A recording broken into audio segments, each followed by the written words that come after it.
mbegu zilikuwa hasipatikani kwa urahisi, na tena tulikuwa ukiona mbuzi yako inataka dume, tulikuwa tunakimbia tu kwa majirani mwenye anaonekana kama akona mbuzi mzuri. Lakini saa hii tunafurahi sana sababu kama mimi sasa kutoka hapa KAGRC, kutoka hapa Ahitindoba kwenda nyumbani is about 4 kilometers. Kwa hivyo mimi itakuwa inanisaidia sana, nitakuwa hata nakimbia hapa haraka nikiona dalili na kuja hapa ndio nipate mbegu. Mambo ya maziwa, niseme maziwa ya mbuzi iko na ready market, sababu ni vile hata haionekani, hata haitoshi in the community. Watu wengi sana wanaandikiwa maziwa, wengine wanaandikiwa kama maybe kwa hospitali. Unakuta inatafutwa in the community, hata haipatikani. Vile tumeelezewa, tukipata maziwa mingi, ministry itachukua jukumu ya kuleta wakulima pamoja.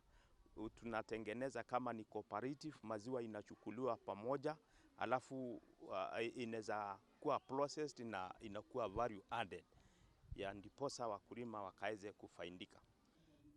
We are here today to interact with the farmers, and the specific segment of farmers are the goat dairy farmers. Kirinyaga Station is a goat AI center.